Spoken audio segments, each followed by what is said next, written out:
Assalamualaikum warahmatullahi wabarakatuh. Hello friend and friendin, Viva Juridis, Viva Justicia. Pada episode ini membahas terkait salah satu pengadilan tinggi di Indonesia, yaitu tentang dasar-dasar pengadilan tinggi tata usaha negara. Podcasternya adalah Hilda Puriana Putri selaku Wakil Direktur Kompres Unhas Jember. Simak penjelasannya sebagai berikut.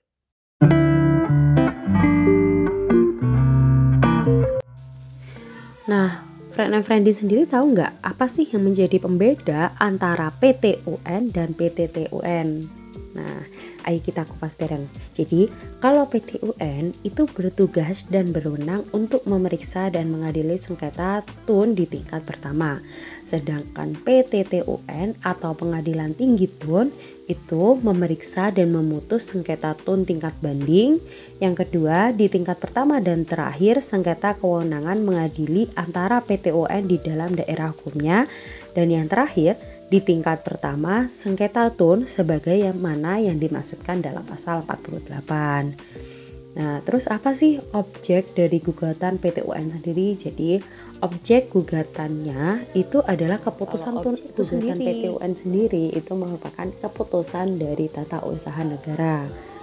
Nah, kita beralih ke kompetensi relatif nih. Mungkin friend-friendin udah nggak asing lagi dengan kompetensi relatif, tapi kita bakal ngebahas dalam ranah TUN.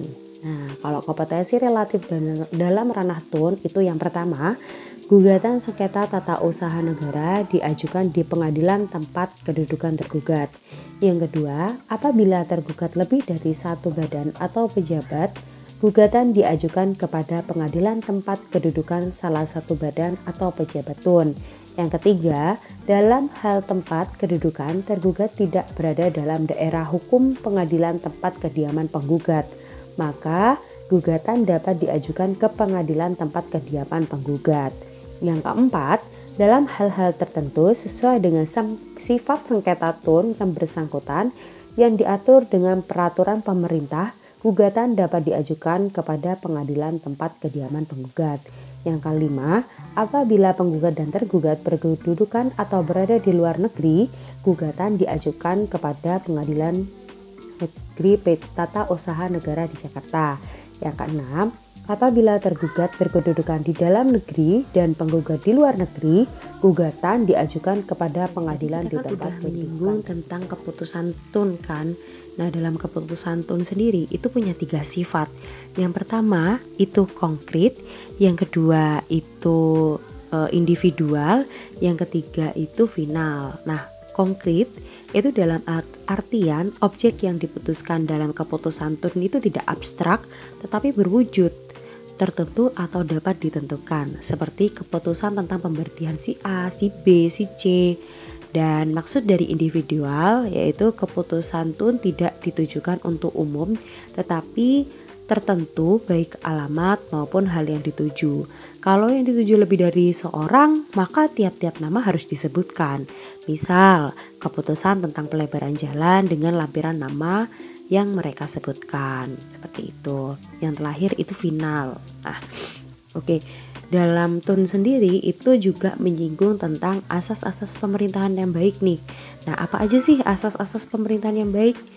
Yang pertama itu kepastian hukum, yang kedua tertib penyelenggaraan negara, yang ketiga keterbukaan, yang keempat proporsionalitas, yang kelima profesionalitas, yang keenam akuntabilitas. Sebagaimana hal ini sudah tertera dalam Undang-Undang Nomor 28 Tahun 1999 tentang penyelenggaraan negara yang bersih dan bebas dari korupsi. Nah, karena kita udah tahu nih dasar-dasar PT-UN, kita beralih ke beracara dalam PT-UN. Nah, PT-UN sendiri ada nggak sih mediasi seperti di pengadilan agama? Nah, jawabannya itu nggak ada. Jadi dalam PT-UN sendiri itu langsung memasuki tahap persidangan. Yang pertama itu seperti gugatan, jawaban, replik, duplik, pembuktian. Isi pembuktiannya ini bisa surat, tulisan, keterangan ahli, keterangan saksi, atau pengakuan para pihak. lalu pengetahuan dari hakim itu juga bisa, terus kesimpulan, putusan, dan amar putusan dasar yang bisa saya sampaikan. Semoga kita bisa bertemu di podcast selanjutnya dengan tema-tema yang lebih menarik dan lebih greget gitu ya.